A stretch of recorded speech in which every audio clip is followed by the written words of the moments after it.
Are you part of the great resignation, that mass exodus of people who are leaving their jobs to start something new? Then something you need to consider is what to do with your company 401k. Rather than just rolling it over, consider opening a truly self-directed IRA. With a self-directed IRA, a truly self-directed IRA, your retirement portfolio can include real estate, precious metals, cryptocurrency, notes, loans, a new business, and traditional equities like stocks and bonds. You can make any investment the law allows with a truly self-directed retirement account. Listen, you probably have questions, so why not take the time to get the answers? Start with going to IRAadvantage.com. Then talk to the truly self-directed IRA professionals at IRA Advantage. Would you like to learn more about truly self-directed IRAs? Then visit IRAadvantage.com, view our videos, and call IRA Advantage. Let us set up a truly self-directed IRA for you. That's IRAadvantage.com.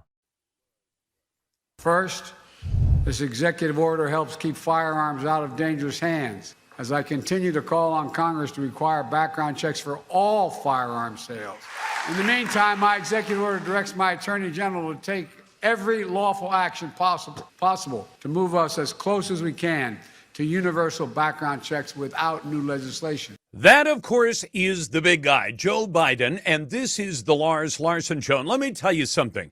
I'm going to tell you how hypocritical this guy is. He is constantly talking about guns. He is constantly talking about keeping guns out of the hands of criminals. Only now we find out, and we've told you about him before, that Joe Biden's own son, Hunter Biden, is a criminal. He is pleading guilty to tax crimes. A lot of us believe that he is guilty of a whole lot more than that, and he is pleading guilty to a gun crime. And you know what? For the most part, he's getting almost no punishment at all. So you've got dear old dad, the big guy, the head of the Biden crime family, saying, we've got to keep guns out of the hands of bad people and criminals, and we've got to do it through better background checks. Well, guess what? The background check on Hunter Biden did not show what he could have admitted. And that was that he was a user of illegal drugs. And if he had signed that form lawfully and legitimately, they wouldn't have sold him a gun. It's exactly the kind of thing that dear old dad is always talking about, because Joe Biden will tell you all day long he wants new limitations on the purchase of guns to keep them out of the hands of criminals. And yet, when it comes to his son, who is a criminal and who illegally bought a gun and illegally possessed a gun, and that gun, by the way, ended up in a trash can opposite a high school in Delaware. And only by the grace of God did that gun stay out of the hands of a kid.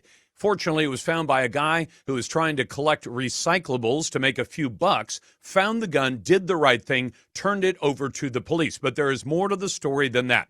But if you want first-class hypocrisy, look no further than the Biden crime family and the man who today sits in the Oval Office and calls himself President of the United States. Welcome to the Lars Larson Show. It's a pleasure to be with you on a Tuesday, and I'm always glad to take your calls at 866-HEY-LARS. And if you happen to be a naysayer, you want to tell me that Hunter Biden really did deserve just a slap on the wrist for what he did, for multiple tax crimes, for a gun crime that was a serious crime, and put a gun in the hands of a criminal, I'd be glad to take that naysayer call at 866-439-5277. You can also email talk@larslarson.com, and you can vote in our Twitter poll. I'll tell you about the Twitter poll in just a moment. Welcome to the Radio Northwest Network, proudly serving the Pacific Northwest states, Oregon, Washington, and Idaho for the past 23 and a half years.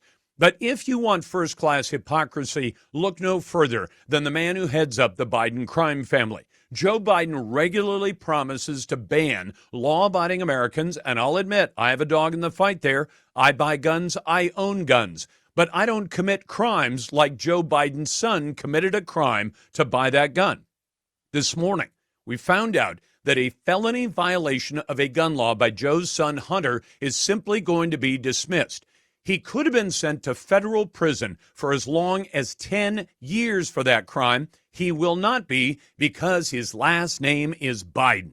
And that's the only reason he's getting a break. Everybody who buys a gun in America, including yours truly, has to sign a thing called a Federal Form 4473. If you're not familiar with it and you have friends who've ever bought a gun, they know exactly what a 4473 is. It's a piece of paper. It asks you a bunch of questions. It asks you what your race is, whether you're Hispanic or not. It asks you for your name and your social and your address and your date of birth. It also asks you whether or not you're involved in crimes. And specifically, it asks whether or not you're a user of illegal drugs. Well, of course, cocaine, which was Hunter Biden's specialty, is a federally illegal drug. If you lie on the form, right at the bottom where you sign your name, it says if you have said anything untrue on this form and you sign the form, you are committing the written form of perjury. It's called false swearing, and you can go to prison, federal prison, for years. Well, in 2018, Hunter Biden did exactly that. He lied on the form about his crack cocaine smoking, which, according to his own book, was going on at the time, and he illegally bought that gun. His now ex-wife tossed the gun into a trash can across the street from a high school in Delaware. Then the Secret Service went to the gun store and tried to confiscate the paperwork from that gun store. They, even though Hunter Biden was not under Secret Service protection at the time, they were looking out for the big guy, for Joe Biden. Joe Biden, by the way, in 2018 was not president of the United States. Donald Trump was. And yet, for some reason, the Secret Service was out there looking out for the Biden crime family. Now, why do you suppose a corrupt organization like the Secret Service or corrupt organizations like the Department of Justice would do such a thing? Do you know what happened in that case? The owner of the gun store suspected that the Secret Service was trying to cover up for Hunter Biden and, by extension, for Joe Biden. So the owner refused to give the Secret Service the paperwork. Instead, he handed it over to the federal ATF.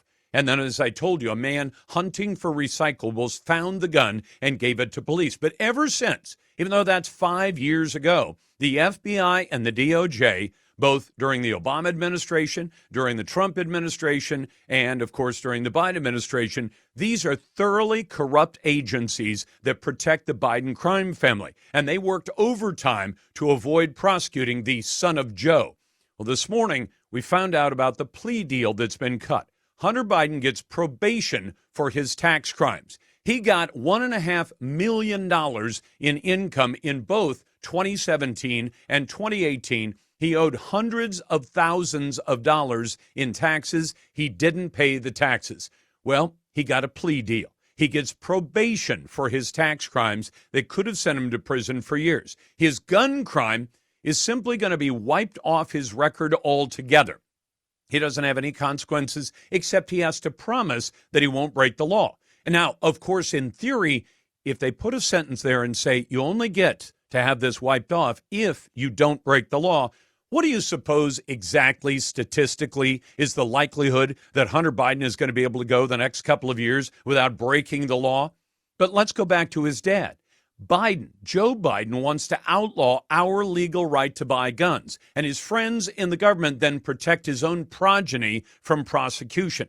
If Joe and the Democrat Party did not have double standards, they would have no standards at all. And the fact is, we're being shown right out in front of God and everybody that there is a double standard in this country, that there is one set of laws for which some ordinary Americans go to prison for the crimes they commit. They go to prison for tax crimes. They go to prison for gun crimes. But when it comes to the Joe Biden family, a different standard altogether applies in that case. And just think about that for a moment. And the next time law enforcement or the FBI or the DOJ say you have to do this, it's the law. Say, does the law apply to everybody in the country equally, as I'm guaranteed in the Constitution? Or is it one kind of justice for some and something else for everybody else? Back in a moment, the Northwest Nonsense is coming up, and you're listening to The Lars Larson Show. That makes a lot of sense, a lot of nonsense. Right, you're bloody well right. You know you got a right to say. This is the Northwest Nonsense. How much longer do we have to sit for this nonsense? That great moment every day where Lars brings you the cold, hard facts without any liberal wokeness from the Daily Dead, fish wrapper, or mainstream media bias. If you didn't know already that Oregon lawmakers have evil designs on your children in general and your daughters in particular, I've got the latest evidence. A tiny little noticed part of the state of Oregon's $112 billion budget, believe it or not, sets aside 2/3 of $1 million to study legalizing prostitution. That's right. The same folks who condemn human trafficking and sex trafficking apparently think it would go so much better if you just legalized women renting their bodies. And once you do that, keeping girls on the trade, that becomes much more difficult. $100,000 goes to, and I'll quote from the state budget note, the Criminal Justice Commission is directed to study the advantages and disadvantages of decriminalizing the crime of prostitution and provide a report on the study to the Emergency Board and relevant interim committees related to the judiciary no later than September of next year. Our friends over at the American Crooks and Lawyers Union, the ACLU, argue that decriminalization would improve the working conditions for sex workers and reduce violence. Can you imagine if that's going to be true? The idea has many prominent Portland backers. State Representative Rob Nasi, who's a Democrat from Portland, sponsored legislation in 2021 that would have invalidated the state's prostitution statutes. But that bill never got widespread support. No kidding. Well, $500,000, believe it or not, goes to Oregon Health and Science University to perform, quote, a public study on the effects of current laws and policies on people in the sex trade in the state of Oregon. It makes you see the grooming and the sexual indoctrination of your kids in public schools in a whole different light, doesn't it? Our question of the day comes in from Josh Hadley, who says, Lars, I just read that Hunter will avoid any jail time for his actions with taxes and a gun. What's the deal? Why can't we seem to get any Democrat or Biden on anything and they slam the Republicans? I hear from you all the time, but why isn't Biden getting looked at like Trump? Fox even tried to roast Trump. I don't get it. Keep up the best talk radio ever. Thank you, signed Josh. Well, the answer is the fix has been in for the Democrats in particular, in general, and Joe Biden in particular. They even protect him when he's out of office. They even protect Hunter Biden even when he's not under the security of the Secret Service. And now today's Daily Grill. Insane. Are you completely insane? Ridiculous. They get more and more ridiculous. Flat out dumb. You're even dumber than I thought. Who deserves today's Lars Grill of the Day? Maybe they're just really, really stupid. Presented by Better Basements and Waterproofing. Water in your crawl space or basement? Call Better Basements and Waterproofing. Today's Daily Grill was suggested by our friend Jack Bogdansky, who writes at Bojack. He says, I see that the Portland City Council has got a $350,000 grant to talk about what to do with the statues that the anarchists, meaning Antifa, ripped down 3 years ago. Jefferson, Washington, Teddy Roosevelt, and of course that no-good racist Lincoln, plus the elk that looked like it wasn't rooting hard enough for the natives. The grant comes from the Mellon Foundation, which wants to support public dialogue about the removed monuments. If I had to guess, he writes, they wanted them all melted down and replaced by statues of more politically correct figures. People with perfect records on all the hot-button equity issues. Maybe a Chloe Eudaly statue in the park blocks, or Joanne Hardesty on Mount Tabor. But whatever you might think about the politics involved, think about this. How do you spend $350,000 on talking?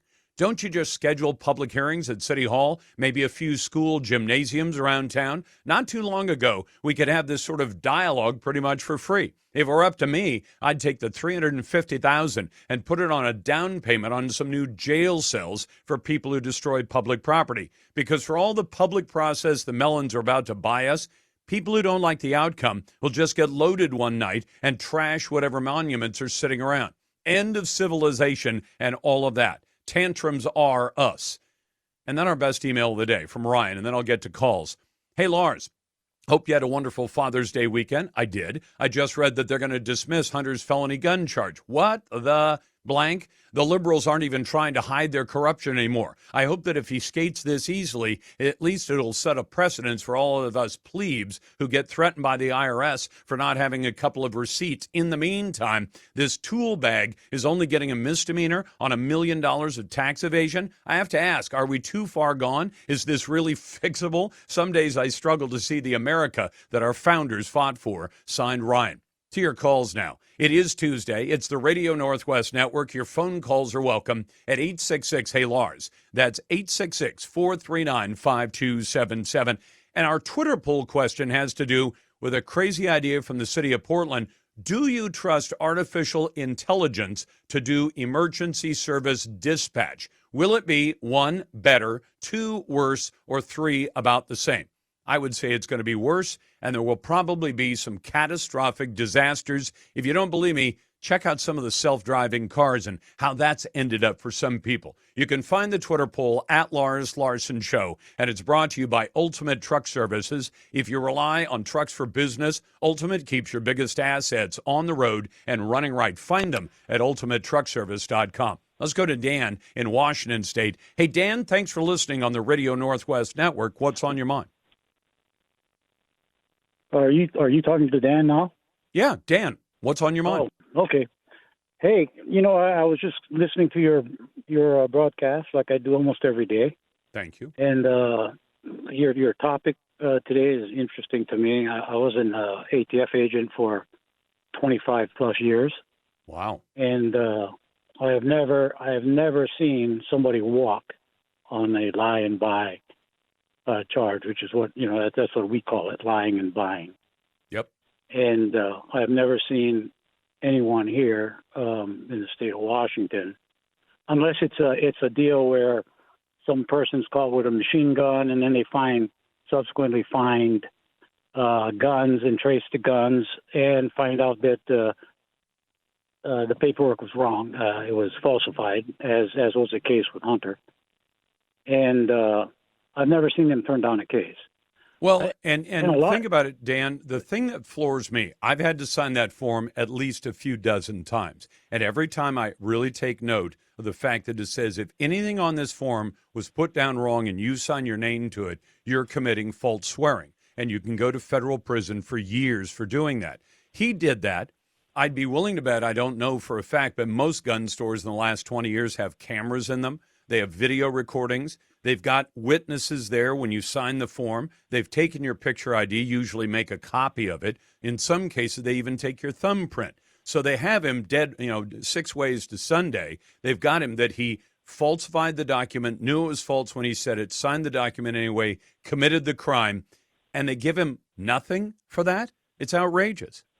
It's absurd. Also, we use people who can authenticate signatures. So if you don't have a driver's license picture, you can look at his signature and verify that that's the same person that was caught with the gun is the same person that purchased the gun. And he should be going to federal prison, and he's not, because his daddy is Joe Biden. Joe Biden gets prosecutors fired even in Ukraine. I guess he can do the same for his own son here at home, and there are two standards of justice in America now. Dan, thank you.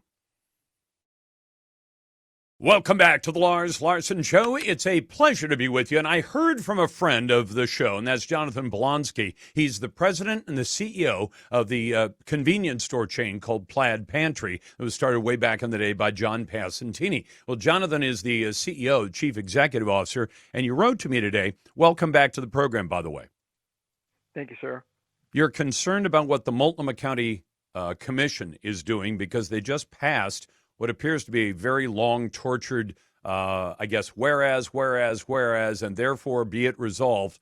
They're aiming at the fossil fuel business. Is that right?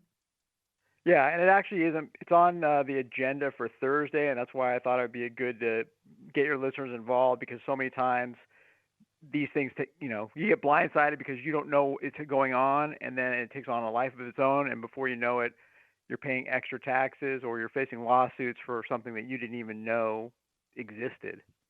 And they essentially say fossil fuels are the bane of man's existence on Earth. They're ruining the climate, et cetera, et cetera. What do you think is really going on there? Because you and I share you wrote to me and you said you thought the number one things on their agenda ought to be crime, homelessness, and illegal drugs. And because they're all interrelated, this isn't one of those. What do you think they're actually trying to do? Yeah, honestly, I don't know. I'm just saying that I wish those, in my view, those should be the only thing on their agenda until they get it resolved. And every week, because I have 59 stores in Multnomah County, I look at these agendas, and I'm never surprised that that isn't at the top of the list. But this caught me way off guard because this is such an open-ended Pandora's box that it's going to, they're going to raise taxes on folks, which again they've already done many, many times every year for the last 3 years. But if you're a landscaper, are they going to sue you because they deem that the implements you're using to run your business are creating climate change? I mean, again, the bar is so low because all they're using is they're saying it's a public nuisance. That bar is barely off the ground, and now they're authorizing the county to litigate these things. Well, see, I think, and you tell me if you think I'm wrong about this, but when you sent it to me, it has all the whereases above that, climate change is evil. It's being caused by man. It's being caused by fossil fuels. And at the very end, they say, number one, anthropogenic, that means man-caused climate change, has increased the frequency, duration, and intensity of disasters like heat events, drought, floods, storms. Everything bad that happens in the world is due to climate change, which I think is hogwash, but there it is. But number two, the Office of the County Attorney is authorized to immediately pursue legal remedies for damages caused by climate change, as well as future abatement and adaptation costs caused by the ACC, anthropogenic climate change, including but not limited to litigation. I think they're looking for a deep pocket. I think they're saying we've sued on cigarettes, we've sued on opioids, and state and local governments have made huge amounts of money by these lawsuits. Doesn't actually change anything, but it says, we can get somebody to write us a giant check. And it sounds like that's what they're setting up for, saying we want to go after everybody in the fossil fuel business, and we want to squeeze them for a bunch of cash, which will promise that we're going to spend fixing climate change at the county level. Right. And should the county be doing this? This is, again, my issue is, look, county, you've got some very specific things you should be focused on: crime, homelessness, illegal drug use. Why have you created a 5-page document to go after something that is way above your pay grade? And earlier in that 5 pages, they talk about any conduct or action that resembles anything basically, and then they're going to create a budget. Well, folks, when you hear the word budget, think taxes. And we saw how when people try to squeeze, let's say, the fossil fuel industry as a whole, gas prices went through the roof because no one wants to make that investment. So yes, I agree with you. If they decide they're going to sue Chevron because Chevron sells fossil fuels, okay, well, that's great, but you still need that for your car or truck, and it's just going to drive the price up. So even if you don't pay a direct tax, you're going to pay indirect tax because everything's either going to get super expensive or people will just pull out of this market. Well, and think about it in terms of your business. As you said, I've got one of your stores just up the street from my house, and they sell gasoline. So maybe at that point it becomes cheaper just to jump out of the business. But let me ask you something. I'm talking to Jonathan Molansky, who's president and CEO of Planet Pantry. Are any of the inventory items in any of your stores delivered by somebody on foot or on a bicycle? No. They all come in a truck powered by diesel or gasoline, don't they? Correct. And most of them are produced by the use of diesel. All the food is diesel and gasoline. Most of the other goods, if they're made out of plastic, they're made out of oil. So almost everything you sell and every means of conveyance that brings it to your stores, and most of your customers arrive at your stores in gasoline or diesel-powered vehicles, right? Yeah, 100%. So if they get rid of those and they say that's the goal, you're out of business. Exactly. Yeah, I think it even goes beyond that.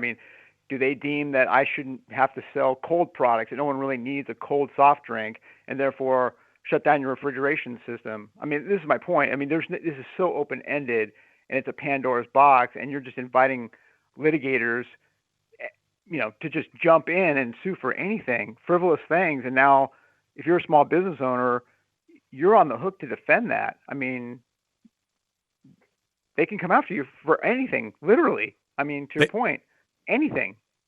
They could, and I'll tell you, Jonathan, I'm old enough that I remember when the local little convenience store in one town we lived in, you could buy a warm soda off the shelf for a dime, I think it was, and the cold ones were a nickel, and they were worth the extra nickel to get a cold one. But if you were going to take them home and put them in your fridge, you could get them for a dime a piece. They could just come along and say you don't have to sell cold soda pop, or everybody can drink their Monster or their White Claw warm, can't they? Exactly.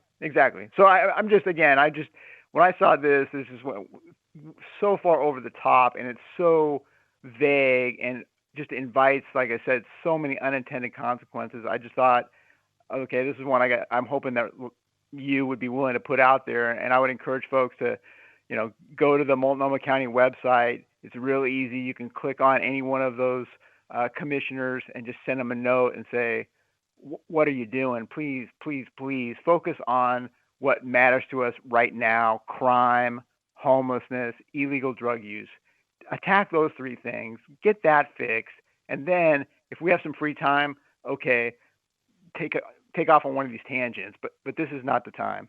Yeah, once you got it all solved. And I got to tell you something, I hope people realize this. When they hear state of Washington, state of Oregon, state of Idaho just got a giant chunk of money from the tobacco makers, and you say, well, I don't smoke cigarettes, so I don't care. The problem is when they go after it this way, because the county smells money, and they say, oh, we smell money, we're going to go after it, everybody should understand. You say, oh, the county's going to get some free money. No, they're going to get money that comes right out of your pocket, because you'll end up paying the extra cost of it. Jonathan, thanks very much. I appreciate the time. Thank you, sir. That is Jonathan Plonsky, the president and CEO of Plaid Pantry Convenience Stores. And again, no dog in the fight there, other than that occasionally I go into convenience stores. In a moment, there's a brand new report out from the National Council on Teacher Quality, which looks not only at how kids are doing in school, but also how the teachers are being taught and how many of the universities in the Pacific Northwest are actually doing a good job of teaching the teachers how to teach. Guess what? It's not good. Got a lot of F's on that report card. We'll get to that in your phone calls and emails. You're listening to the Lars Larson Show and the Radio Northwest Network. Welcome back to the Lars Larson Show. It's a Tuesday, and if you want to join the best conversation in talk journalism, it's right here every day at 866-HEY-LARS. And if you happen to be a naysayer, maybe a fan of Hunter Biden, well, you can call right now. We'll put you right to the head of the line at 866-439-5277. Send your emails to talk@larslarson.com. Vote in our Twitter poll. The city of Portland is going to start putting artificial intelligence in charge, or experimenting with doing it, for emergency dispatch. Now, they aren't going to do 911 right off the bat. They're going to try it out with some of the other emergency services, and I believe that some of it has to do with the suicide hotline. But do you trust AI to do emergency service dispatch? Will it be better, worse, or about the same as the system we have now? The fact is they're having a tough time and always have. I can remember going back about 4 decades ago when the person who ran the 911 dispatch center said, we can't get enough good people and keep them on as 911 operators. It was true then. It has been true ever since. It is true today, which is kind of hard to believe because it's a great job, because you get paid fairly well. You can work just about all the overtime hours you'd ever want to work if you choose to. And in many cases, people have to work the overtime because they don't have enough people. But it pays extraordinarily well. On the other hand, there is some stress. I would admit that. But you get the chance to say, hey, I helped save somebody's life. Well, now, apparently, decided to start replacing some of those people at some point. They haven't replaced them yet. But if the experiment goes well for emergency dispatch done by artificial intelligence instead of being done by human beings, how long do you suppose it's going to be before they have one person who's listening in on all the lines and the rest of it is actually done by a robot?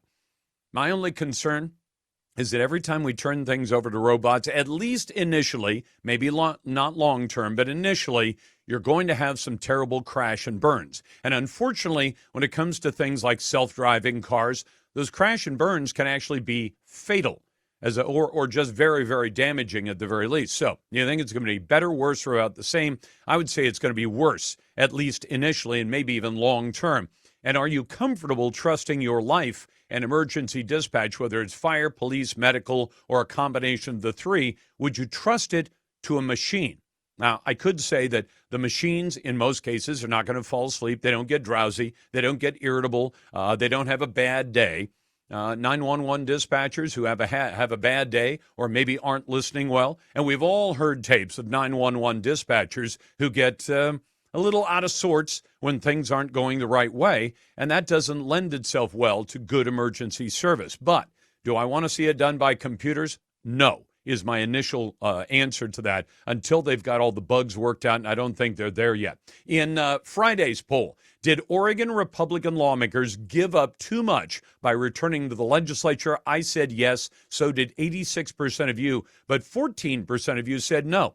And I've told you that when those Republicans came back, the Democrats would be able to, well, they'd be able to pass whatever bills they want to pass. They only gave up a little bit. And in fact, most of the Republicans that we've called who have previously been willing to come on the radio and brag about the piece of legislation they're working on and all that, have not been willing to come on and explain exactly what did you get when you cut that deal with the Democrats who run the state legislature in Oregon.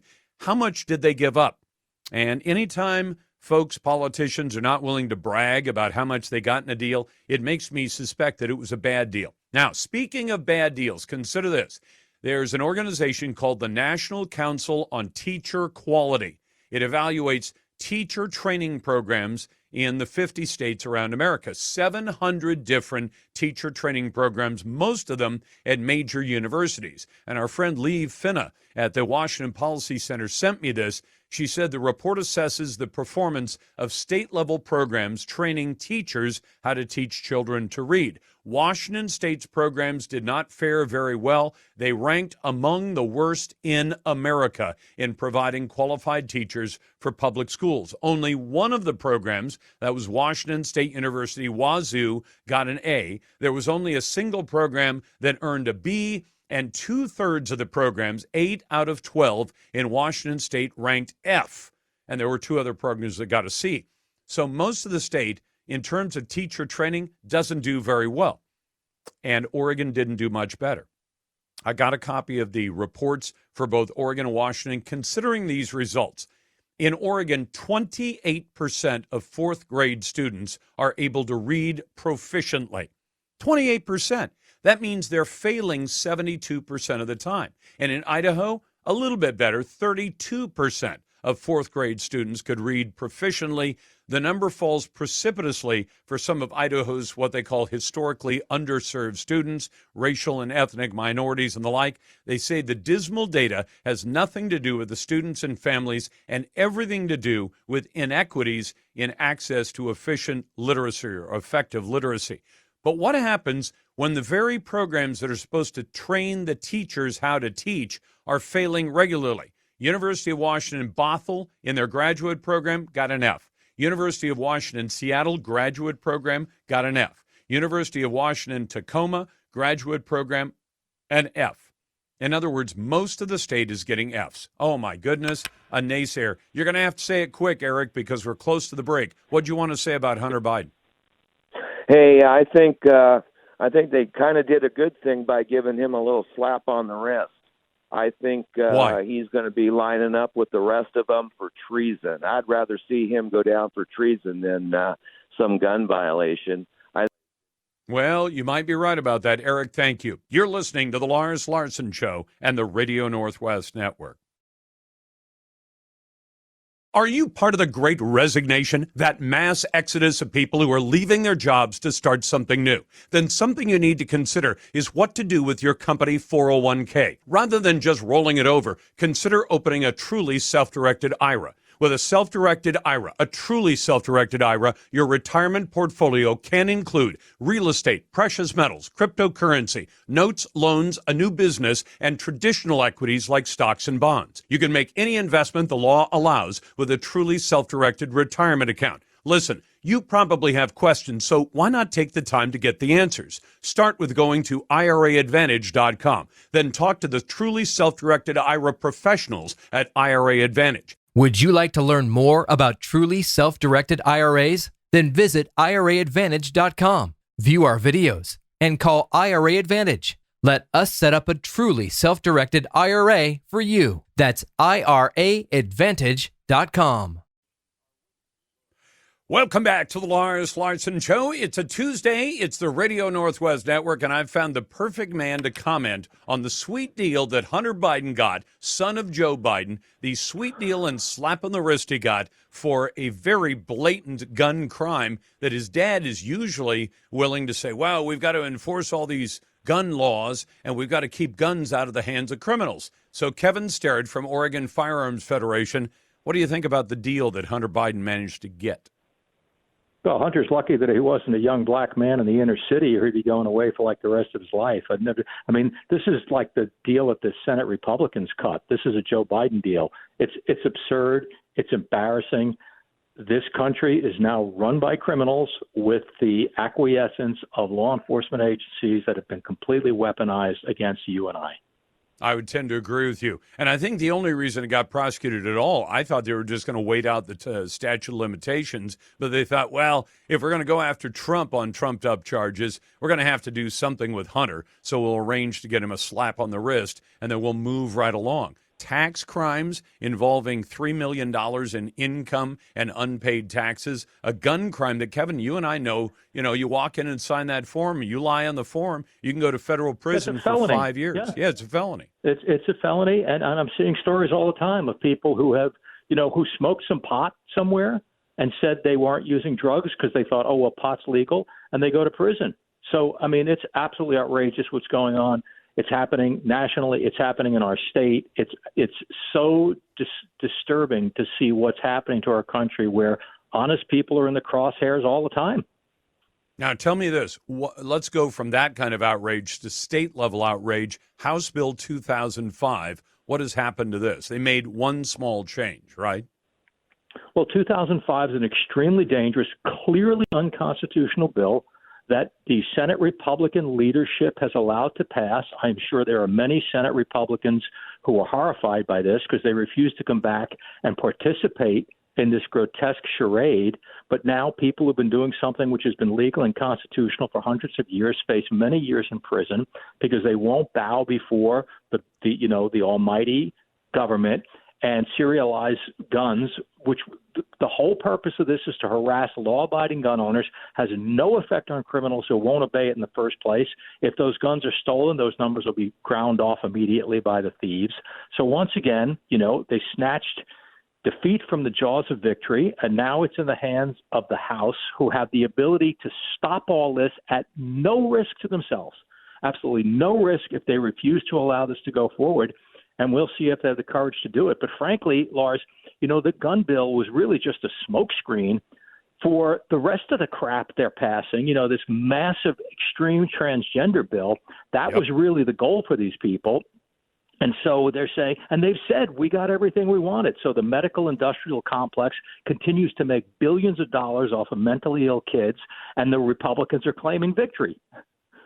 No, you're right about that. In fact, OHSU is tagged. If you look up transgender, gender affirming care, blah, blah, blah, all these warm, fuzzy descriptions for chemical castration of boys and chemical mutilation of surgical mutilation of teenage girls, they say, well, OHSU is one of the biggest centers for that in America. And you're right. The current amount, I think it's $1.9 billion is what the medical industry thinks is going to make on transgender this year.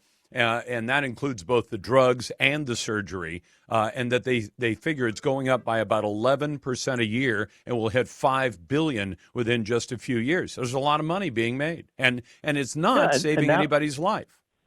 Right, and now they want to legalize sex trafficking. So the Democrats actually want to legalize sex trafficking in Oregon because of the brilliant successes of legalizing drugs. And if and the House Republicans have been going along with this all session. The Senate stopped it for a while, but of course a few of them came back. The leader came back, and now they're passing all that crap. And Oregon continues to disintegrate into a third world hellhole. Yep. And legal, law-abiding citizens who want to buy guns are going to be further constrained. Is there any good news at all that's come out of the session at this point? There is no good news that's come out of this session. Tomorrow, these bills get voted on in the House. As I said, they still have the ability to stop them. They have the ability to stop them without risking anything. They've cleaned out the whole conservative bench of Senate Republicans. All those people have lost their ability to run again and got nothing. This was the kind of deal no one could have imagined in a million years, that they made all these concessions after already giving everything up. So the best Senate Republicans can't run for office again. The House never risked anything, and now they have the ability to stop it again, risking nothing, and we'll find out tomorrow if they have the courage to do it. But no, there is zero good news that's come out of this session. It sounds as though, Kevin, it sounds like you're suggesting that the House Republicans will just roll over and do it, won't they? Well, that is up to them. All we can do is continue to ask them and tell them that's their job. They're going to, if they go on the floor tomorrow, they will be passing legislation on guns that's clearly unconstitutional, other legislation that, in my opinion, is clearly demonic. And they can say all they want, that they're voting against it. But if they are there, they are effectively voting for it. Yeah, just by their very presence.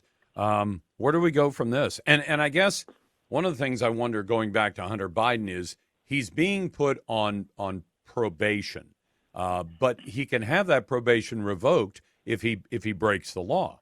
And I'm just wondering, statistically, what's the likelihood that Hunter Biden will be able to go the next, say, 18 months between now and the election without breaking the law at least once? Well, it isn't going to matter. They dropped the gun charge. They may be dropping everything else, something that they would never do for anybody else. But it is absolutely terrifying. And what's happening here locally in this state, really, it scares me to death to see how our legislators are just ignoring everything that's happening here. Is so outrageous. And now people are facing 5 years per firearm that they made legally because the Senate Republicans wouldn't continue to stand up, when in fact they were controlling the agenda and could have won it all. They could have by just staying out, right? That's what exactly. you're talking about. And they didn't even get their absences excused. I mean, if you go in there and negotiate and your best people can't run again, the first thing you say is, we don't say one more word until these absences are excused.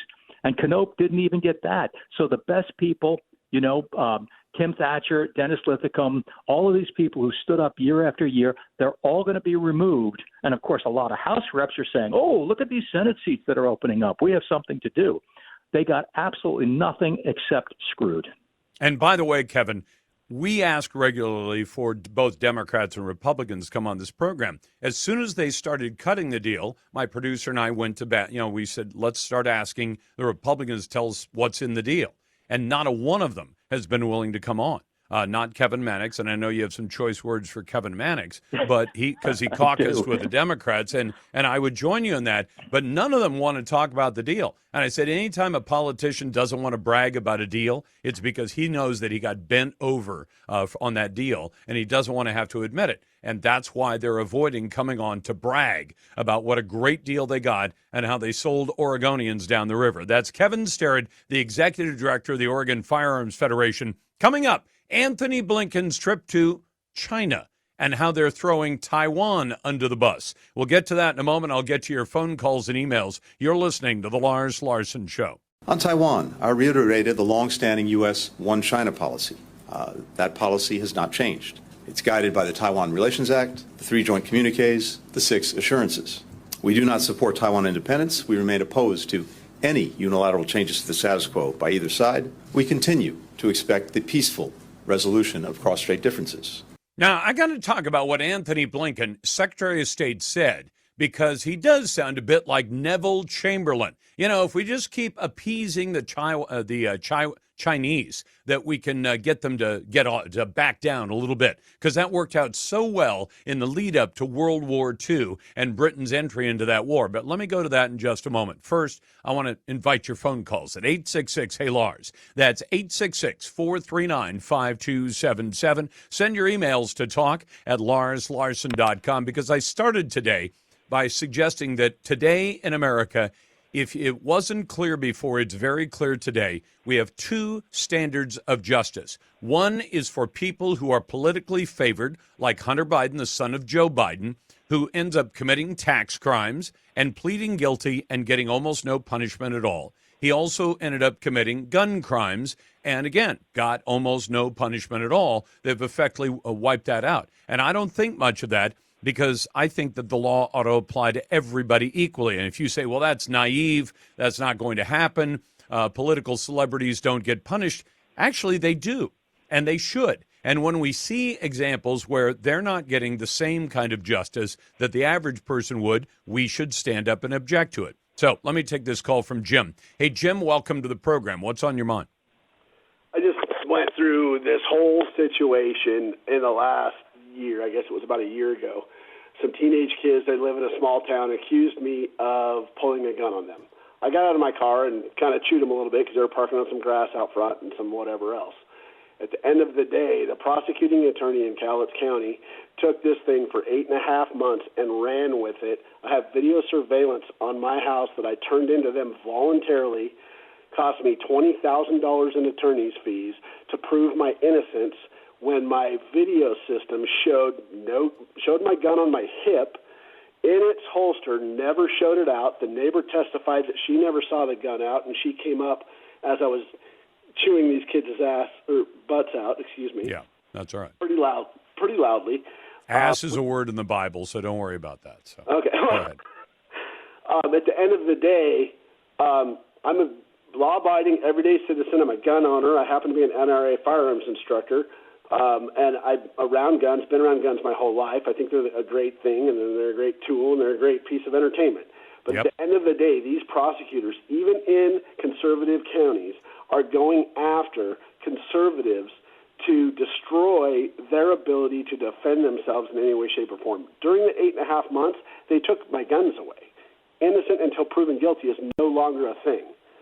I literally... Well, and also, Jim, it sounds like you know the Constitution. The government is not allowed to take any man or woman's life, liberty, or property without due process and just compensation. They took your property away. You had done nothing wrong. As you point out, you were innocent until proved guilty, and yet I'm sure you got a modicum of due process, but probably not what you would have wanted. But this is the kind of double standard, and it does two things. Number one, Jim, from my point of view, it says to you there is a protected class in America, and they get special favors. You join Antifa and you burn a building, you don't get charged. You're a conservative and you do anything of the kind, and you do get charged. That's a kind of standard we can't tolerate because it erodes everybody's respect for the law. And let's face it, most of the people in this country obey the law because they understand I'm held to the law, you're held to the law. When you start telling them with blatant examples like Hunter Biden, not all will be held to the law equally, then you say, then why should I follow it if you don't have to follow it? And that's not an unreasonable position. To this day, I still follow the law. I went through the process. But what happened is, in addition to all of this, the police came to my house at 11:30 at night, 8 deep with AR-15s out, and raided my home like I was a third-class citizen from another country. On top of this, when the trial was finished, 1 hour of deliberation over lunch, at lunchtime, a jury of 12 unanimously found me not guilty. They wanted to continue to persist this. The prosecuting attorney held on to my ability to have my concealed carry reinstated, and he kept my gun that they took into evidence, my carry gun, and he kept it for an extra 45 days after I was found not guilty because he just failed to turn in the paperwork.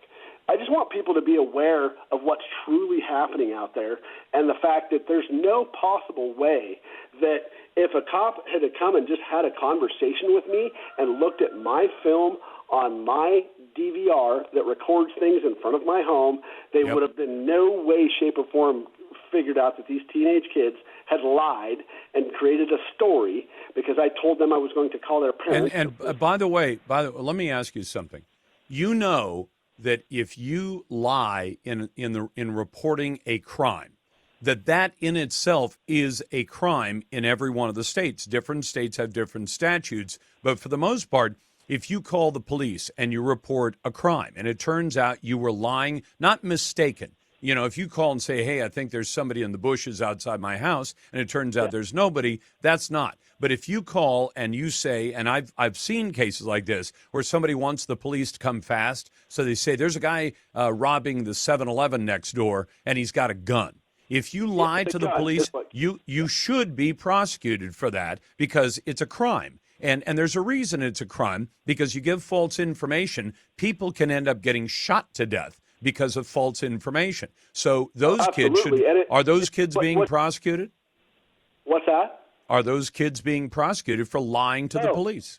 Absolutely not. In fact, one of their family members told me not too long ago, in the last couple of weeks, that I got off, I got lucky.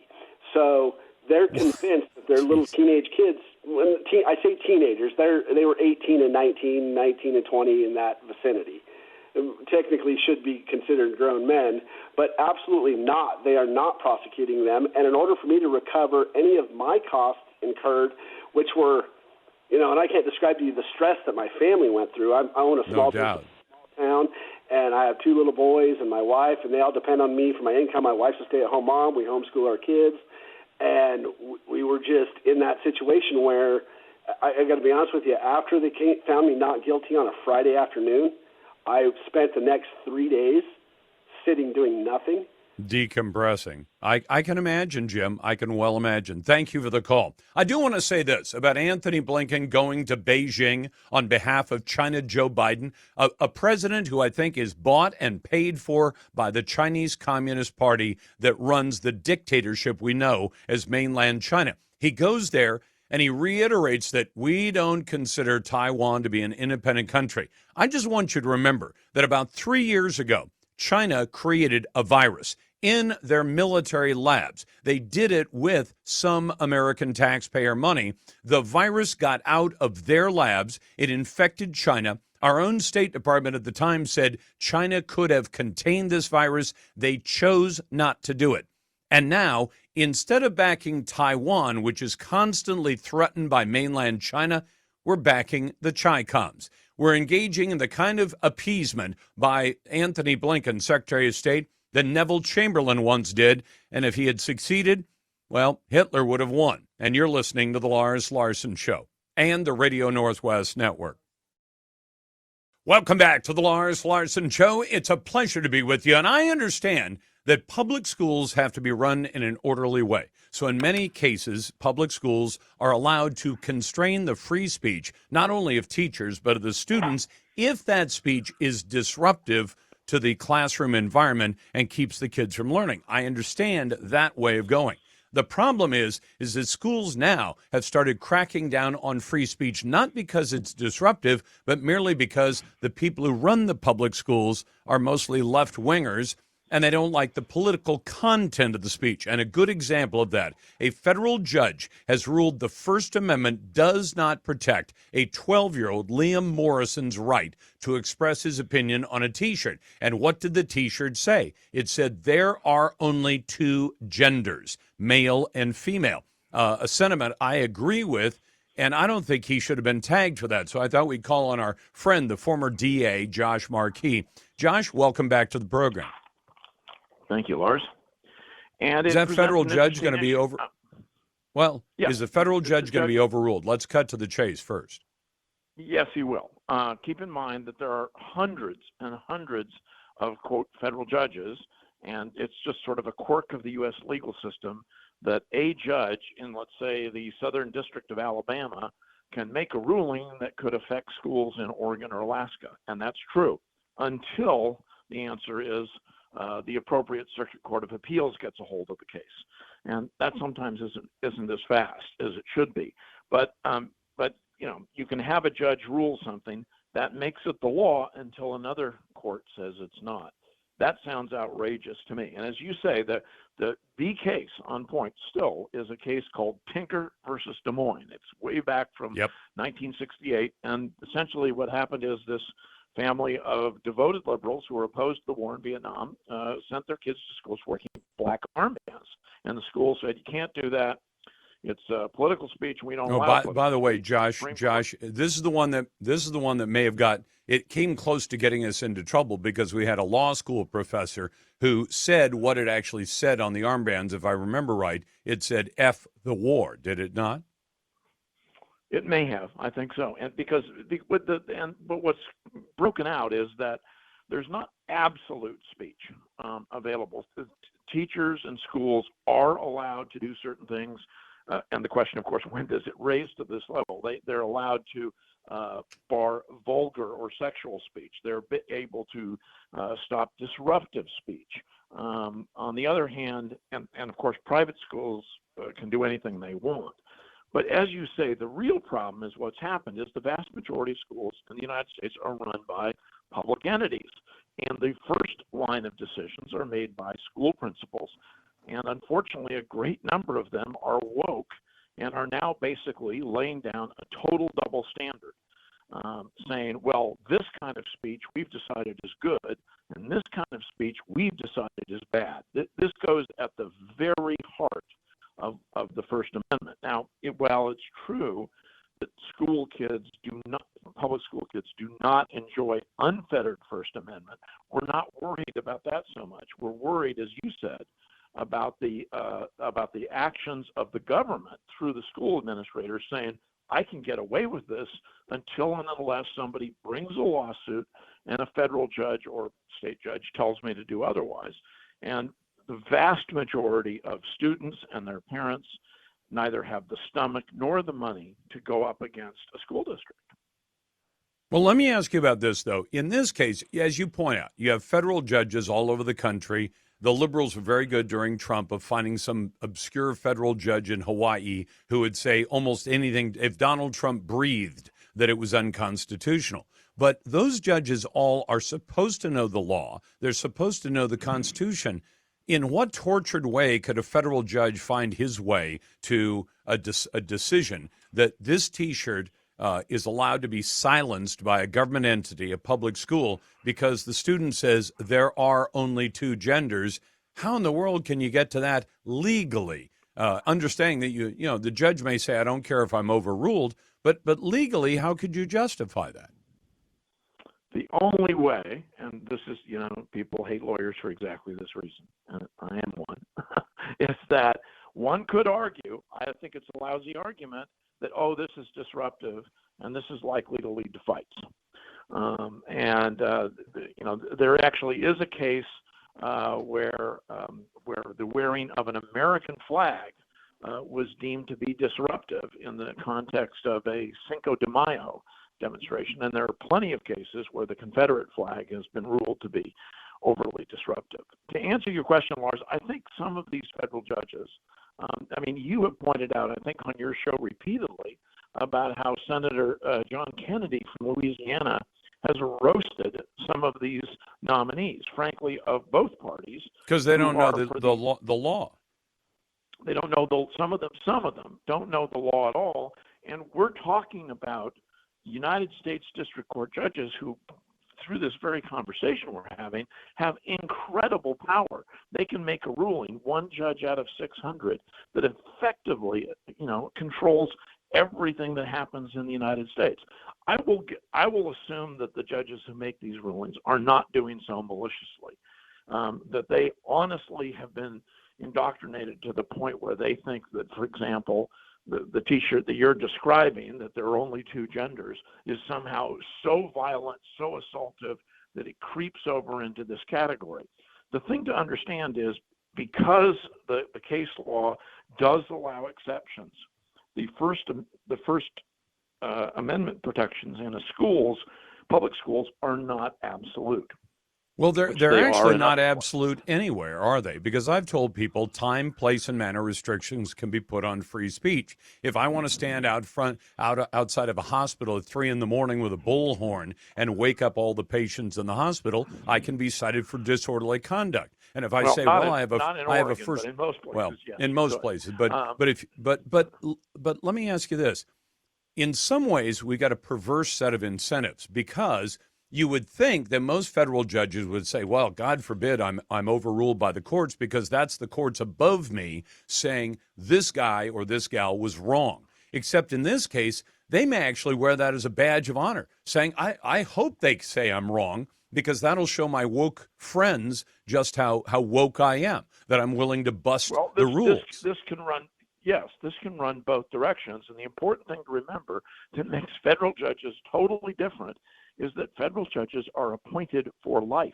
And when I say life, I mean they could literally be, and in some cases are, drooling 95-year-olds who need Pampers to get on the bench. And 99% of them are smart enough to go into senior status. There is a case right now in New York where exactly such a federal judge is refusing to step down, and they don't know what to do about it.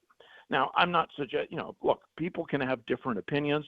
I don't share this particular opinion of the judge that made that decision that you're talking about. But it's not that hard to find a federal judge and to shop. We call it forum shopping. You find the forum, you get the ruling, and then the other side has to come up with the money. Josh, and here's the lawyers where I think this is going to blow up in their faces. Because if somebody says the idea that there are only two genders makes me so angry I want to go punch the kid. Okay, so you say it's disruptive. Tell you what, pro-choice, so-called pro-choice or pro-abortion sentiments make people angry as well. So I guess if they're going to set up this kind of dynamic, all they're suggesting is when you wear that shirt that has Barack Obama as Che Guevara, a murderer, that you can walk up to the kid wearing the shirt and saying you support a murderer or you support murdering babies. And at that point, every political message in school will be seen as so disruptive that no political statements, no free speech is allowed. That's Josh Markey, the former DA. Glad to get your calls. 866-HEY-LARS. You've got the Lars Larson Show and the Radio Northwest Network. Welcome back to the Lars Larson Show. It's a Tuesday, and our Twitter poll today: do you trust artificial intelligence to do emergency service dispatch? And will it be better than the current system of 911 human operators? 2, worse, or number 3, about the same? Those are the options we've given you. You can find the Twitter poll question at Lars Larson Show. And the reason I'm asking it,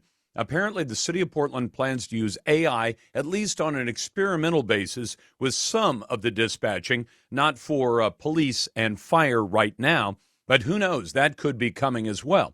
And it may be that over the long haul, it might, I'm willing to admit, it might actually do a better job. I think in the short run, doing this kind of experiment with the lives of citizens is an extraordinarily bad idea. So I would vote worse as my option to answer that question. You can find the question at Lars Larson Show on Twitter and at larslarson.com on the web. It's brought to you by Ultimate Truck Services. If you rely on trucks for business, Ultimate keeps your biggest assets on the road and running right. Find them at ultimatetruckservice.com. Now, on Friday, I ask you this question: did Oregon Republican lawmakers give up too much by returning to the legislature? My answer to that is yes.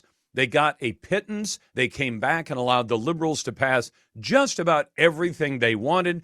And I think that's why we tell you this because it's kind of inside baseball, because we don't normally go on every day and say, well, here's the list, the long list of all the people we've invited to come on the show, and most of them said no, or most of them said, we'll talk to you some other time. The Democrats say no almost uniformly, although occasionally we'll get a Democrat to come on.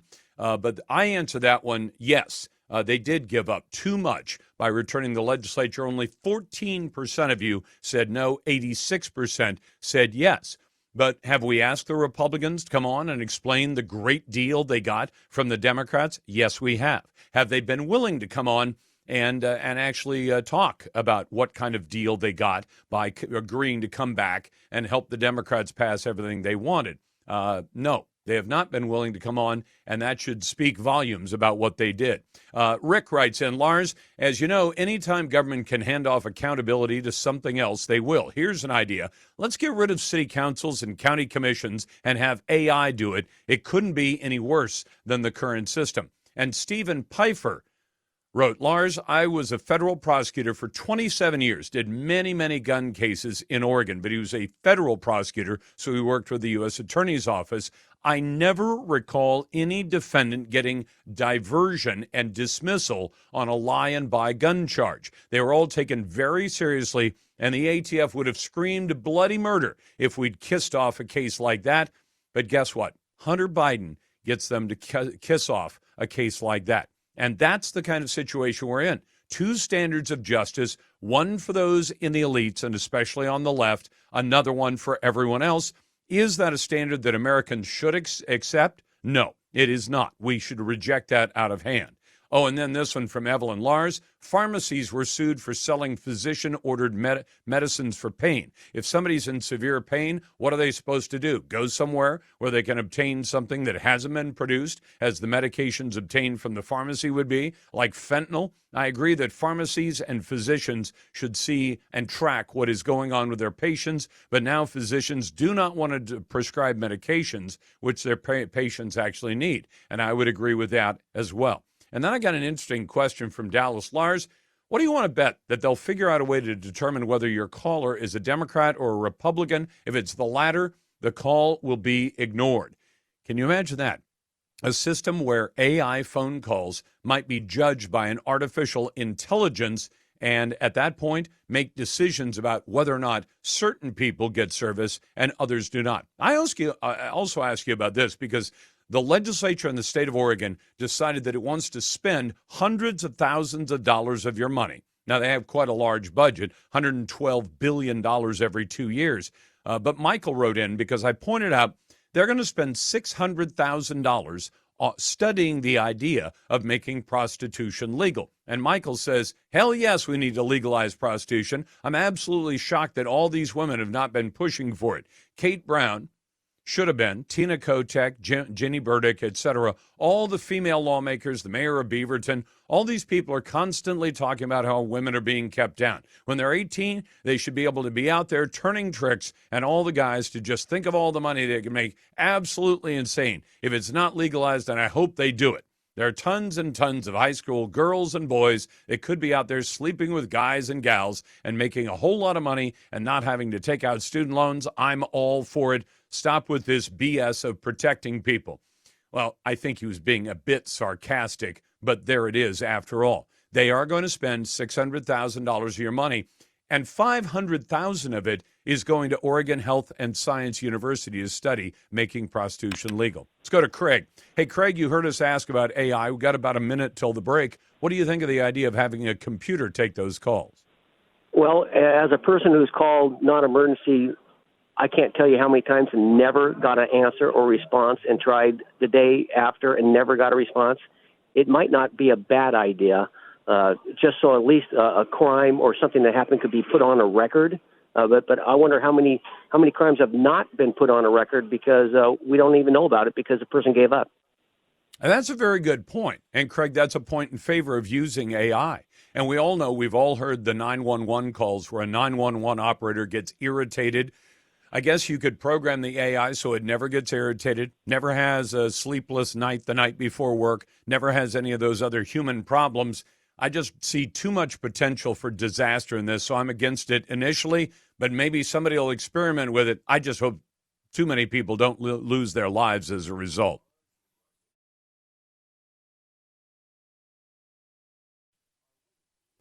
Welcome back to the Lars Larson Show. It's a pleasure to be with you, and I'm glad to have you join me on the Radio Northwest Network, serving the Pacific Northwest states of Oregon, Washington, and Idaho for the past 23 and a half years. Glad to have you with me. If you want to jump into the conversation, it's 866-HEY-LARS. And if you're a naysayer, we'll put you right to the head of the line at 866-439-5277. Have you ever wondered what happens when government experts get it wrong?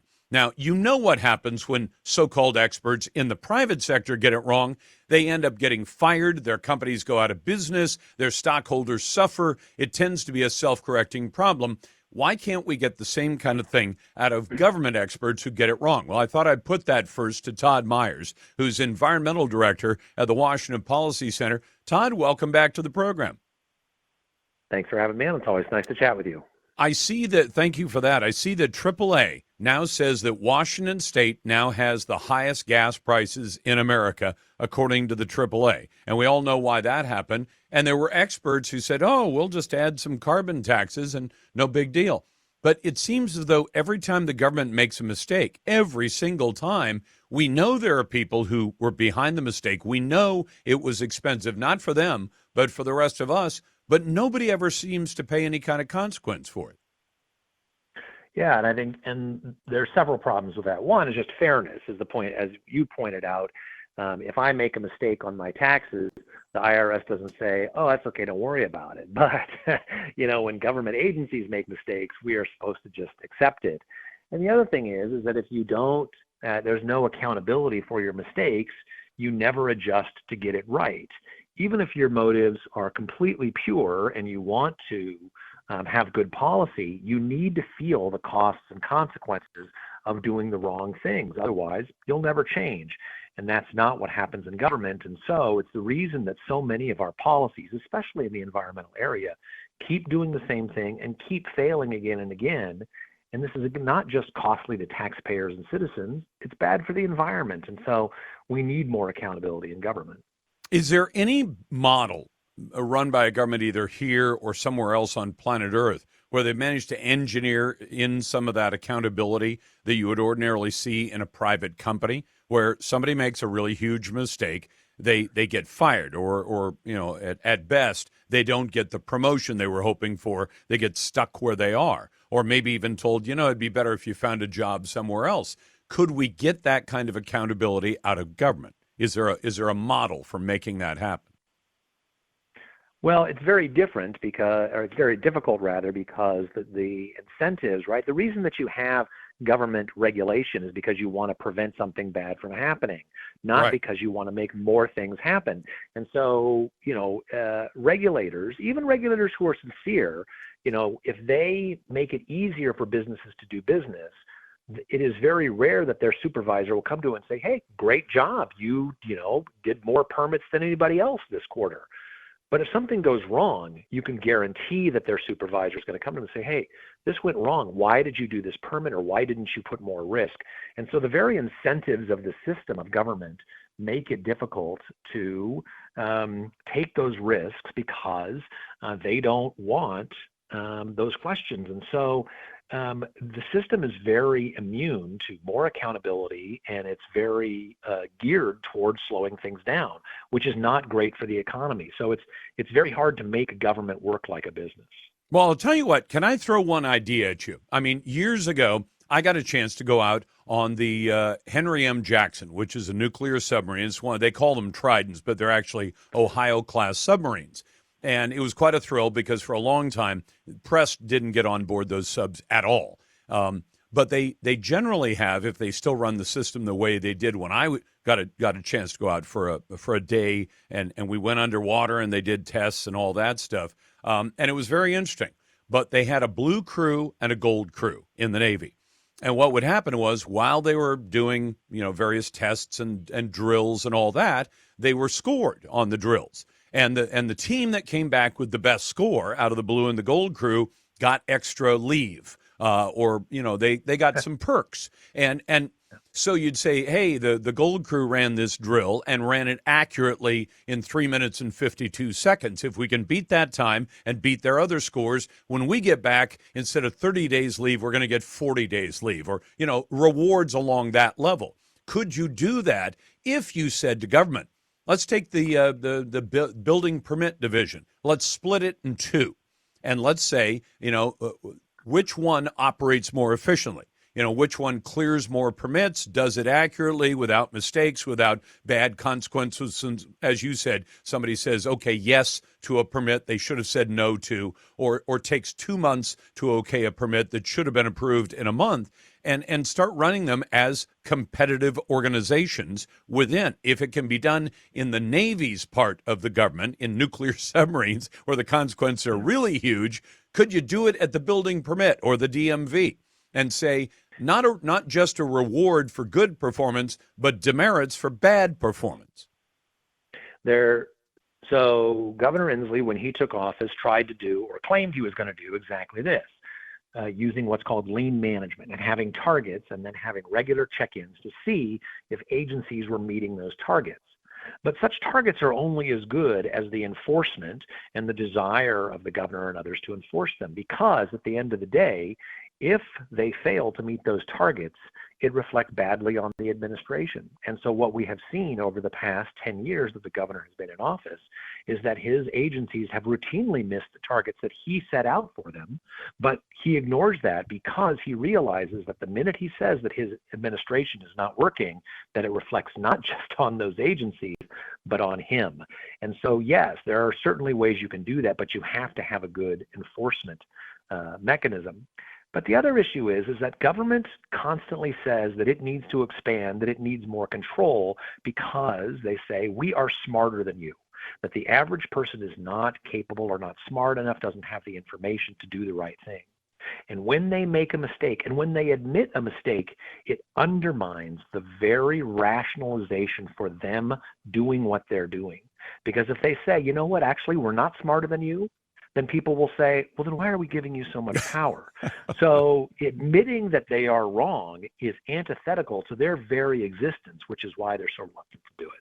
Well, and the other thing I'd love to see, Todd, I always hear that the Department of Ecology has laid a $500,000 fine on the city of Seattle or King County. And I think, yeah. And the people in King County says, well, we have to write them a check, but it's not our money, so who cares? Like if we went to Seattle, Todd, and every parking ticket was going to be paid for by Todd Myers, I'd park on the sidewalk. I'd say, I'm not paying the ticket. Todd's paying the ticket. Why should I give a damn where I park? If, on the other hand, I knew that I get a parking ticket, I have to pay it. If administrators who make these kind of colossal disaster mistakes had to pay a percentage of every fine laid against their agency, they might be a little bit more watchful to make sure that stuff doesn't happen. That is Todd Myers, the environmental director at the Washington Policy Center. Todd, thanks very much. Coming up in a moment, China has chosen a brand new way to invade America. I'm going to tell you about it, and I'll get to your calls next. You're listening to The Lars Larson Show and the Radio Northwest Network. Joe, it's a pleasure to be with you, and I'm glad to get to your calls at 866-HEY-LARS. Let me tell you about this, though. China is doing something very interesting right now. They have figured out a bunch of different ways to invade the United States of America. Now, it's bad enough that China now dictates much of popular culture. That is, when Hollywood says, we're going to make a movie, it had better make the Chinese Communist government happy, because if it doesn't, it may be banned from China, and that's a big market. I mean, China has as many people in its middle class, meaning the kind of people who might go to movies, and movies are still very popular in mainland China. So you want to be able to get your movie shown in China. And so as a result, a lot of American movies are made with an eye toward keeping the Chinese communists happy. For example, there was a remake of a movie from quite some time ago called Red Dawn. And when they made the remake, originally they had planned to have the Chinese be the bad guys in the movie who invade America and the teenage kids fight back. And then what happened was Hollywood discovered that movie is not going to be allowed to be shown in communist China. So they literally went in to a movie that had largely been shot at that point, meaning all the stuff was already on video, and they used CG, computer graphics, to change the Chinese invaders and make them North Korean invaders. A little bit of a tweak here and a tweak there, and all of a sudden you've got a movie that goes over very well in mainland China and makes money. That's bad enough. But now on our southern border, since Joe Biden has thrown open our southern border, we've now had roughly 9 million people cross into the United States illegally across our southern border. And I have had a few of you send me emails saying, Lars, where did you get that $9 million figure? Several different members of Congress, who I figure have access to the best data, have given me that number, that the total number of people coming in illegally in the last 2.5 years under Joe Biden is around 9 million people. Now, I know that some of you might accept conventional wisdom and say, well, most of those people are probably from Mexico or Guatemala, El Salvador, or Honduras. And you would be right that most of them are. But there are people who have come across our southern border from 143 different countries on planet Earth, including from China. And in fact, most recently in the last few months, we've seen quite a number of people, fighting age males, younger males, who have come into the United States illegally. Now, you say, well, they're just here to get a better job. Maybe, maybe not. If you were China and you wanted to establish a population of people inside a country that could get up to all kinds of nonsense or operate as spies, what better way to have them come in? But have them come in not on a visa, not on a passport, not under their official identification, but come in and pretend to be something they're not. But then this has happened. A Chinese intelligence agency, according to the Daily Caller, is now operating what they call service centers in 7 different American cities. All of them have had contact with Beijing's National Police Authority, according to state media reports and government records reviewed by the Daily Caller News Foundation. The Chinese Communist Party, CCP, their United Front Work Department, which at least one U.S. government commission has characterized as the Chinese Intelligence Service, is operating so-called overseas China service centers. Now, these are different than the police stations that you've heard about that have popped up in a number of big American cities. In this case, what they call the Chinese service centers that are housed within various U.S.-based nonprofit organizations, and what they call OCSCs, Overseas Chinese Service Center, were ostensibly set up to promote Chinese culture in America, to assist Chinese citizens who are living abroad, saying, we're just trying to help out. You mean people who escaped from communist China and now live in the United States need help so that they can maintain their Chinese culture? Or is it that they need direction coming in from their communist masters in Beijing?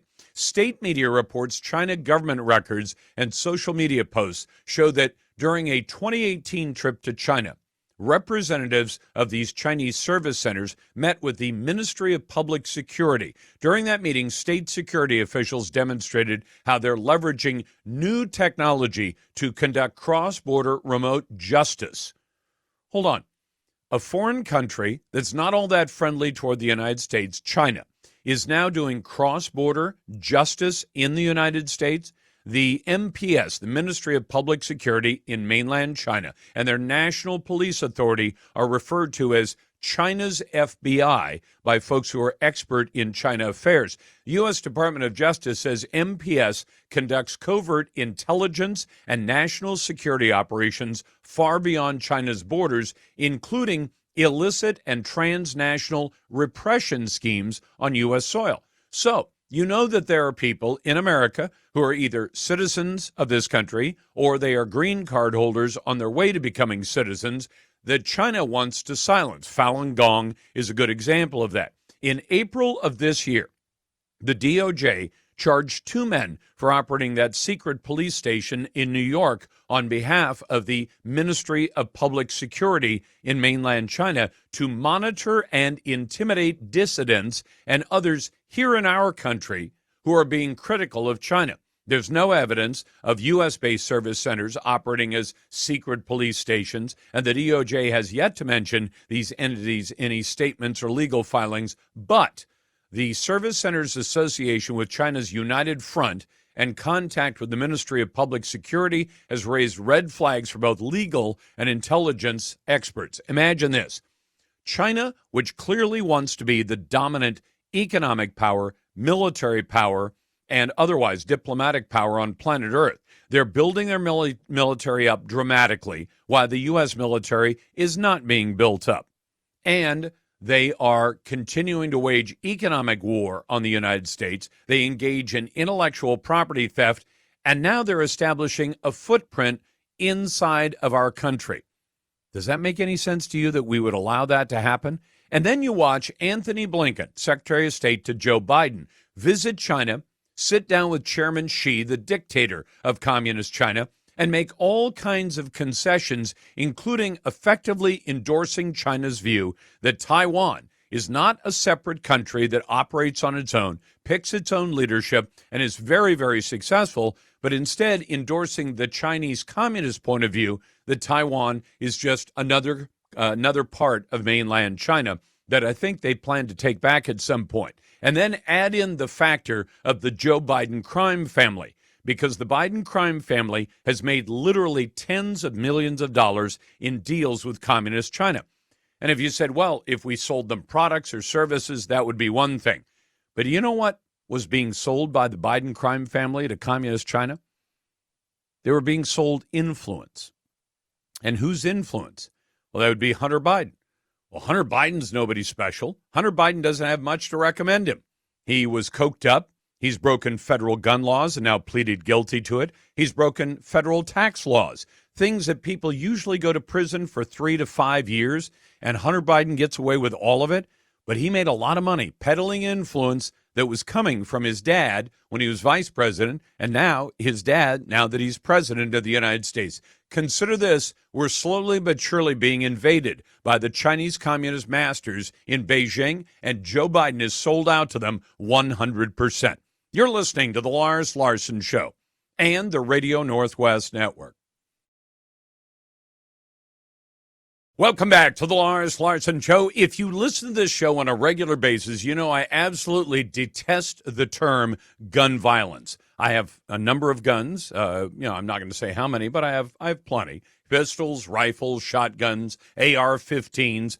And not one of them has ever been violent. Now, there are violent people out there, and violent people use all kinds of things. They use blunt objects. They use edged objects like knives and machetes, and we hear about them committing crimes. But it's the person who's violent, not the gun. And yet, there's been a drumbeat from the conservative side, the accusation, as John Lott, the president of the Crime Prevention Research Center, points out, that conservatives say, well, all these liberal cities controlled by Democrats, places like Chicago and Detroit and St. Louis, they have some of the strictest gun laws around, and they have a lot of violence done by human beings using guns. But then the other side says, yes, but your Republican states, your red states, they're terrible. Dr. John Lott can sort all that out for us. He is the president of the Crime Prevention Research Center. I serve on the board of directors of that, but that's my only bias there. John, welcome back. Great to talk to you again, Lars. Thanks for having me on.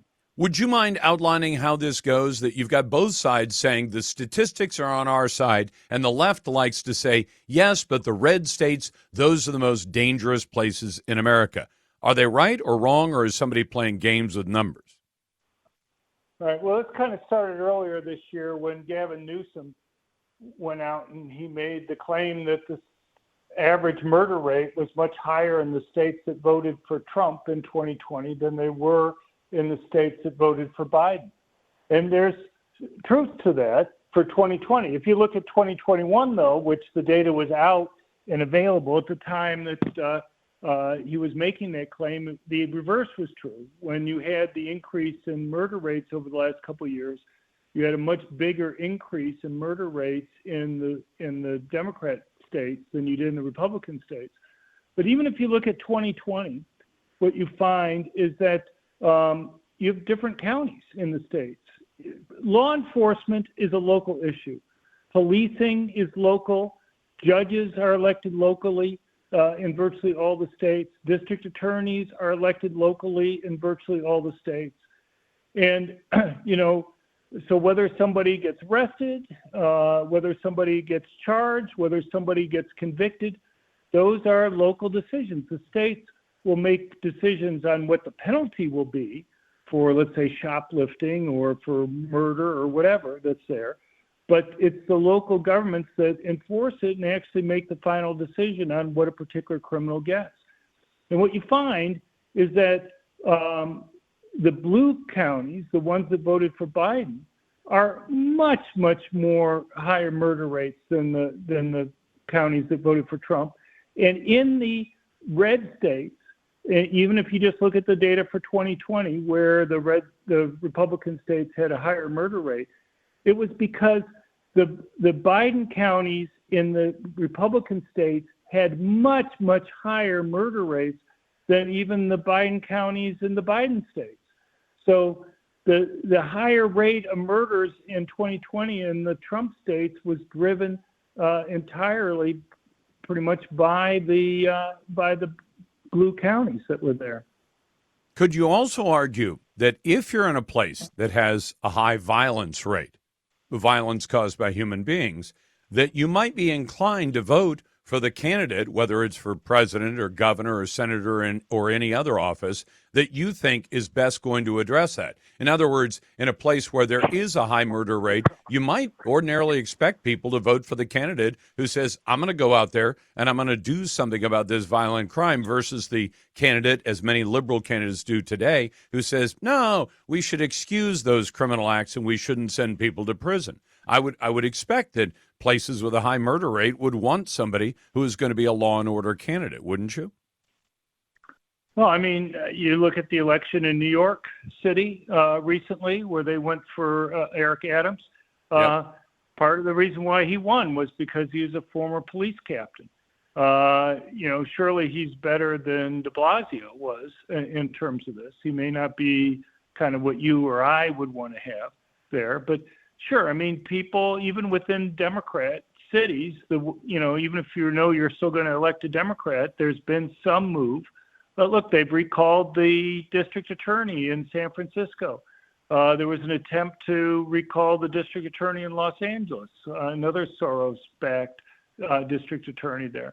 So, there can be changes there, but you're not seeing these counties completely flip from Democrat to Republican control, even if you're getting relatively more conservative Democrats being elected there. But the bottom line is that even over the short period of time that you're talking about here, the reason why the Republican states in 2020 had a higher murder rate was because you had a much, much higher murder rate for the Biden counties in those states than even the Biden counties in the Democratic states. That you had Biden counties in both states had higher murder rates than Republican counties, but the gap was much larger when you moved to the Republican states.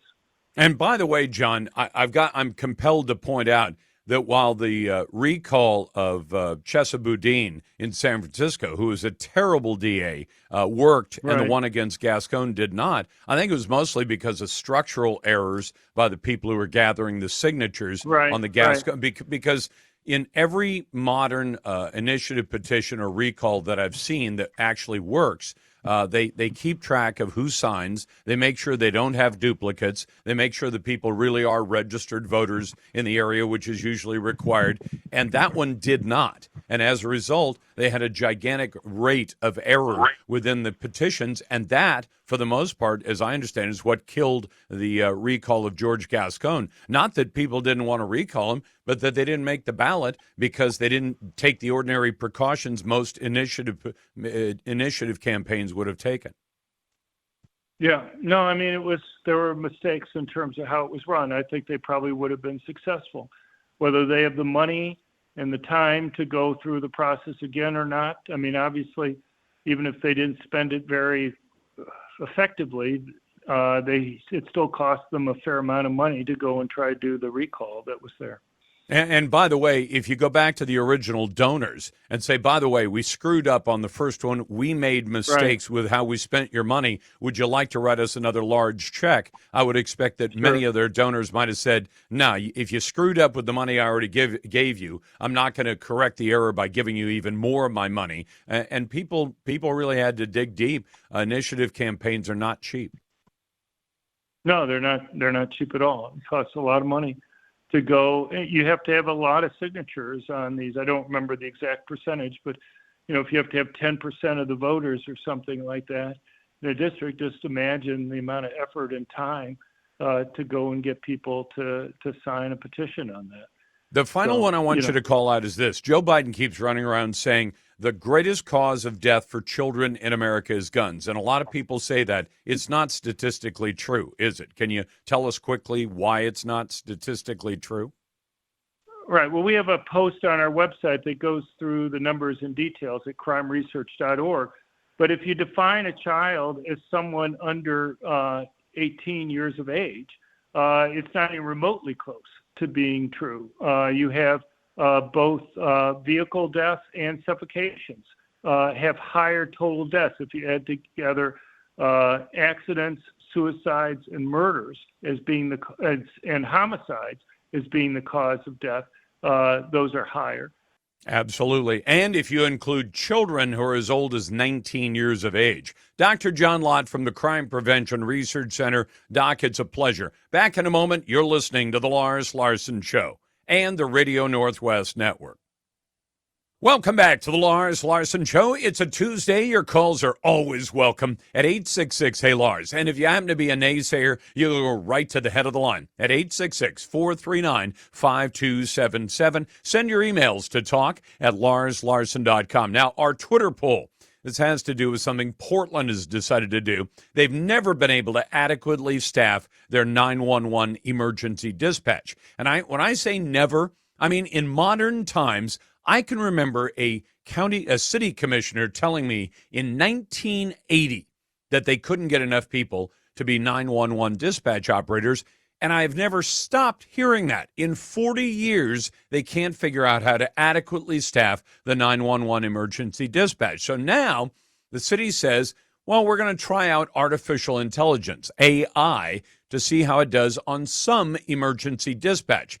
I'm a little queasy about having a city be the guinea pig for that kind of test because, unfortunately, if you have the AI, figuring out your grocery bill or things like that, that's not potentially fatal. Many of the things that 911 is dispatched for are potentially fatal, and you don't have any way to get back. If you make a bad mistake in dispatch, it could kill people. So my question to you, do you trust artificial intelligence to do emergency service dispatch? Will it be better, worse, or about the same as the current system using 911 operators who are actually human instead of silicon?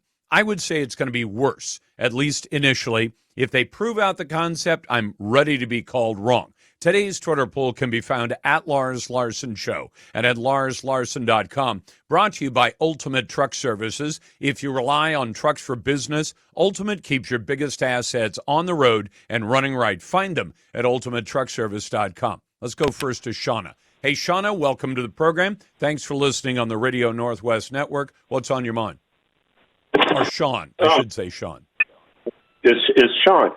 Can you hear me? Yes, sir. Oh, I didn't know how this phone thing worked. Sean, you've never used a phone in your life? Yes, I've used a phone a few times. Okay. All right. So what's on your mind? Quite a few times. And you've talked about many things of how the making money thing works. And commercial fishermen, I have been one all my life, we are paid in a different way. And anyhow, on a commercial fishing boat, you have to actually judge the people next to you of how much money they're going to make. It's called crew shares. Everybody gets together on a fishing boat and judges how much that other person is going to make. Well, along those lines, I was thinking that when you get into the governmental things of everything, what if you had a thing where everybody got some kind of a deal for saving money instead of spending money? So say you gave them 10% of the money that they actually saved the government, and the government saved all the other money, and then gave them that. And then you would see, along these lines, what the true American spirit is. You'd have so many billions of dollars saved by people turning from spending money to getting paid to save money, which happens in the commercial industry. Can I tell you where I think the problem is, Sean? You go right ahead. Okay. government is generally a service provider, right? Does that make sense? So when you go to the grocery store, you're buying goods, but there are other companies that provide service. So if somebody's a service provider, say they run a lawn care company and they mow lawns, and they tell them, the faster you mow the lawn, the better, because we're going to save money. If you can get 10 lawns mowed in a day or before noon, then that's, we're going to be more efficient because we're going to have more clients. And you'll have more money coming in for the number of workers you use.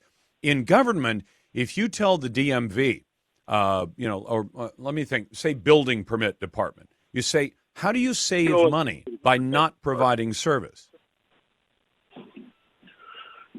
Correct. How do you do that? Let's back up and go to the cruise share. No, I want you to answer this. In the cruise share, they all understand whatever you come back with. If you come back with 1 million pounds of fish, and I don't know but just make that, it's easy. And you have 20 guys who work on the boat. You got the captain, you got the first officer, you got deckhands and all those people, and you got 20 people. Well, if you split it evenly, everybody gets 50 grand, except that, as you said, with a cruise share program, you could say, well, this guy works his tail off. He's always there, ahead of time. He's always working his hardest. That kid doesn't work nearly as hard. So we want to give a bigger share to the guy who's working his tail off of the $1 million, and we'll give a smaller share to somebody who doesn't work as hard. That works. How do you do that with policing? How do you do it with firefighting? How do you do it if you've got a city that processes building permits? What do you split up? All right, give me just a second here. I think the world of you, man. I think you're a cool guy. I've listened to you for years. Well, thank you. What I'm saying is, what if you just gave everybody an opportunity to help the project around them?